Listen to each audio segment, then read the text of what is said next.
Hello, ladies and gentlemen, gays and theys. We are talking about productivity when you know what your Enneagram is. As an academic, the problem with general guidance that you read online is that it's not tailored for the different learning styles and the different work styles that we all have. An Enneagram is a personality test that helps identify your good sides, your bad sides, and how to become the best version of yourself.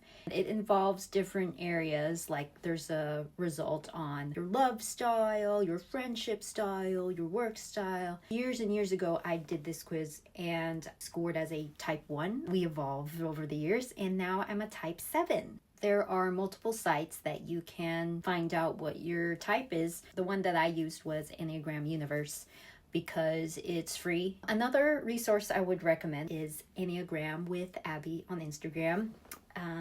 She is an Enneagram coach. Every single Enneagram type procrastinates, but the reason they're doing it is different, and that is what makes the Enneagram the Enneagram. It's about why you do the things that you do, not what you're doing. Go ahead and do the test if you want to get a better understanding before watching the rest of this video. But if you just want to learn, I can run through my Enneagram 7. First of all, an Enneagram 7 is an enthusiastic visionary.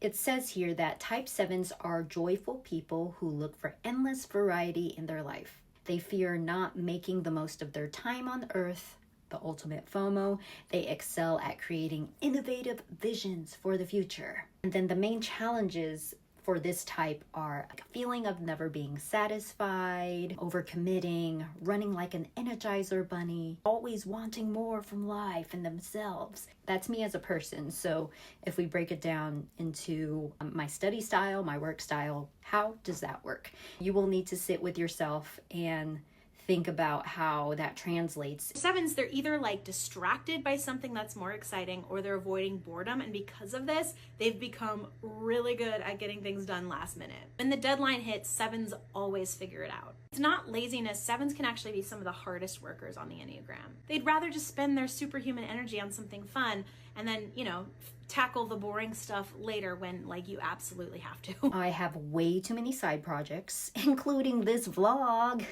Being too socially active, I very much limit stuff that I do now because it's a lot. My friend, she's further along in her PhD than I am, and she said, you do way too much stuff. I used to be like you, and you can't. You literally have to focus on your PhD thesis because you need to be in your soft girl era. Be at home, working, blah, blah, blah. Some people, they like co-working. And for my personality, I need people to be next to me. Even if we're not working on the same thing and we're just sitting together being quiet, that really helps me a lot. Invisible accountability. But yes, soft girl era, soft boy era, soft person era. I have a real risk of burnout. Almost every person I talk to is like, are you burning out?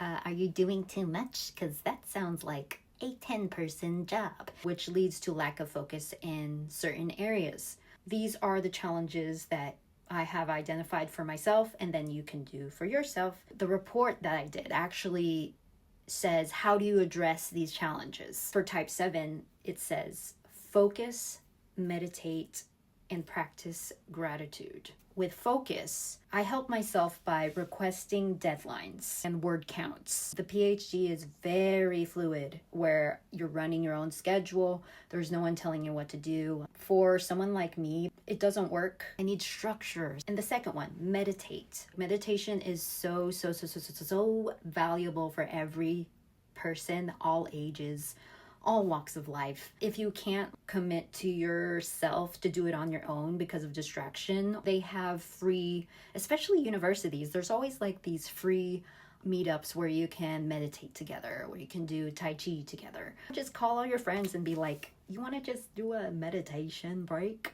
The last one says practice gratitude. This is particularly important for type 7s. It's like we're never satisfied, right? We're like, oh, we can always do better. We can always do more. We can always do more. When you practice gratitude, it makes you more grounded. I don't have to keep searching for satisfaction. I have been really enjoying this app called With Gratitude. You can have like private groups where you just share like little gratitudes of the day or however you want to update it. It was developed by Suki Waterhouse and her bestie, Poppy Jamie. I will put the link as well. I'm going to put links for all of this, by the way. But gratitude, yes. There's so much that we have that we just overlook because we're too focused on what we don't have.